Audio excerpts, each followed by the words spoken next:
So, if you're watching this video, if you're here and you're seeing this video, then you know that my original account, AlphaCat, got suspended after 2 years. Now, because I've been on YouTube for nearly 3 years, I've been putting in a lot of work, and you know, I worked hard on this channel. I worked hard trying to get people to look at me and watch me. And I woke up this morning and I checked my account. I had an email telling me that my account had been suspended due to a copyright infringement claim. Copyright violations. Take it off because of copyright issues, and they're saying that it's the copyright infringement from that song. And what was going on with my copyright infringement?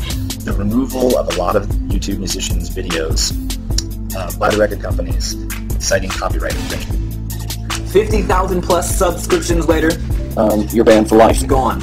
Forever. The complete and total eradication of a user's account forever. Permanently. Permanently. Our YouTube account has been permanently disabled or suspended. Yeah, we are not sure. It keeps switching off. Yeah. Forever and ever. No questions asked. No discussion.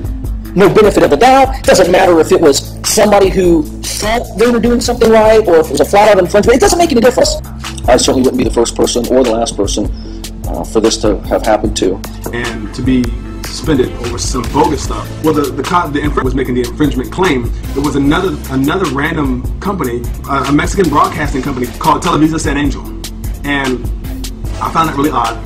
And I knew immediately when I saw that, I was like, something's not right. My big problem with it is Sci-Fi Limited Technologies. A lot of people wrote to me and they wrote that they had also had false claims by Sci-Fi. Now, I don't know what this company is about. I don't know what they do. I don't know why they're making these claims.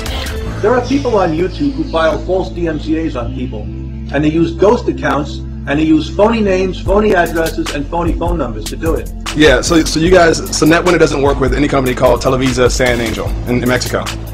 No, not at all. Okay. Basically, I'm just here to prove that the copyright infringement claim is false, it's bogus, and I want my account back. YouTube gives them all your information. You know, when you fill out the form to refute the claim, you have to put, you know, your legal name, and the person who files a counterclaim has to give their full name and address and phone number, email, etc., etc. Now, if they don't hear back from Sci-Fi within, I believe it's like 10 days, then the claim is dropped, basically.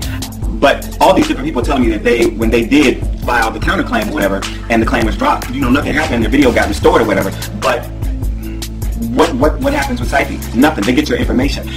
Now, there are people on the internet who have boasted that they're doing this and getting people's names and addresses, and they're going to do some nasty stuff with it. They say that they are protecting us. You know, they're not protecting YouTubers, because if a company like that is making so many claims, at least YouTube, listen up. If somebody gets seriously hurt, raped, murdered, injured, their house burned down because of this, there's going to be some serious trouble. This has to be changed.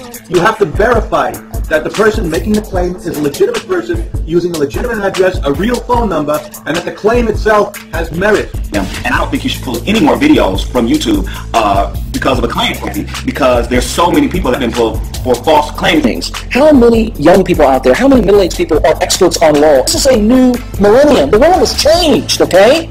Does this really need to happen in the way it's happening? Couldn't YouTube facilitate a conversation between the two of them? Some of them who probably fought the claim, some probably didn't even fight it and just said, I don't care, whatever, open up a new account. And we have made this new channel, yes. You know, if it's happened to you more than once, make a video about it, you know, talk about it, let people know what's going on. If you're a vlogger, and you got a bit of a song in the background, on the radio, or you want to vlog with a little bit of a music, if you give credit to the artist, it should be enough. You might notice something missing off of this video. The background. And I'm not talking about this thing here, I'm talking about the music. So as I was saying, a lot of videos, including mine, are getting removed from YouTube because they have copyrighted material in them. It is silly to remove videos that cause no harm. Very recently, a video of mine was taken down off of YouTube because it included a song by Kenny Wayne Shepherd. Yeah, they pulled down my video of Black Sabbath's Lord of this World. Now, there's a whole bunch of music artists who have banned anybody from using their music in a YouTube video. What if it has some music in it that doesn't belong to us? It's like free promotion, so you're welcome. But what the hell are you doing? Copyright infringement? Deleting people's videos? Okay guys, I don't know what is going on. It's to the point where they are so worried about somebody using a piece of their song in a YouTube video. So you'll probably get to see that anyways. See there. So yeah, we have the Philippines, SF State. I'm sorry, that's my phone. Don't listen to it. Don't listen to cover. It's difficult only because the record companies make it difficult. But the point is, with that kind of greed, I don't even want to promote their garbage. I don't know. YouTube, what are you doing? you're going to be deleting 90% of your videos. But what happened is that particular YouTube user contacted the company and explained that the music they were using was in a mix. Now, check this out. Now, on contacting YouTube, what they said, it's a demonstration of mixing skill. Therefore, it is fair use. So in other words, it's not a case of this particular YouTube user was banging on a track for everyone to download. Get this and remember this, demonstration on mixing skill.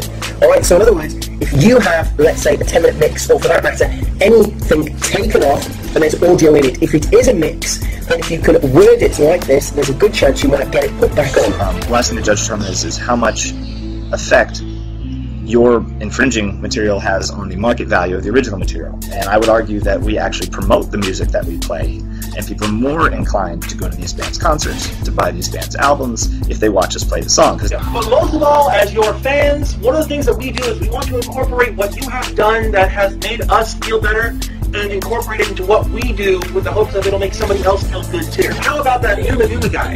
Yeah, I think that's kind of helped fan out a little bit, don't you think so? And fan music videos of all kinds have gotten people to listen to music that otherwise they wouldn't listen to. And this is all of us. This is the masses taking the music that you guys have created and pushing it further. They may not have even heard of this band before, but they might like us because we played another band. So I don't really see how we're negatively affecting these companies at all. That music and bloggers using music is exposure to the artist.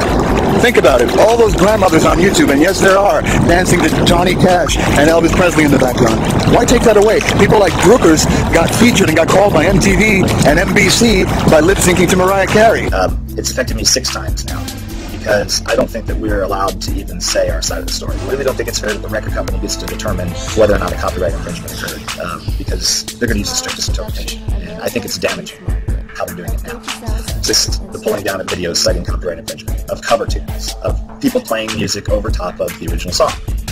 Okay, the first is, this is fair use. If you're not familiar with the term fair use, it just means that it's an exception to the exclusive rights of a copyright. Okay, second argument that I have is that humans are not involved in this. They're using software to go and look for signatures, and then they remove automatically these videos citing copyright infringement. Now the problem with this is computers make a heck of a lot of mistakes. They don't really have any feelings, and they make mistakes that often cost YouTube money. So, the computers are not doing a good job here. UMG and Warner are coming in here and just pulling down videos by using the strictest enforcement of copyright law. They're not acting in good faith, and I don't really think that they're being fair when determining fair use at all. And since we have no recourse, we're pretty much at their mercy. The entire music industry is stuck in the Napster era of the internet. They think that people are going online, going to YouTube, and downloading one song at a time. But you guys know something? That's not happening. We're not downloading one song at a time on YouTube. The quality here sucks. You know it. Ensure that whatever music is being used in a video, that account should not be shut down. The record label should actually be embracing everything. John Lennon once said music belongs to the people. It's only the record companies that think it doesn't. You're right. It was meant to inspire creativity, not squash it.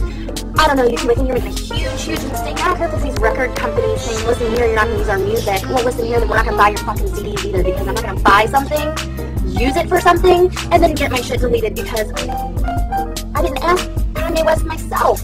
You come on here, YouTube gets all the views, all the hits, you take all the punishment. These companies are ultimately just hurting themselves. They're spending money on people to go in here and do these removals, but they don't really seem to be getting any benefit from it because, we're really only helping them. So they're costing themselves money, they're paying people for unnecessary work, and they're hurting the industry and they're hurting music in general. You're not going to destroy us. We're going to win. We're going to win this battle, and you are going to fuck off is what you're going to do. You're going to fuck off, YouTube. Delete this video, I dare you. You know what I meant to say? We're all going to have the same sound effects in all our videos. But you guys want to know something? By shutting down a bunch of fans on YouTube, you're not going to be saving yourself any money. In fact, you're going to be losing money because we're not going to buy any more of your albums. You guys, UMG, Warner, you're slitting your throats doing this. I don't understand it at all. And I really would like to ask that you quit it. Just stop this campaign. It's ridiculous.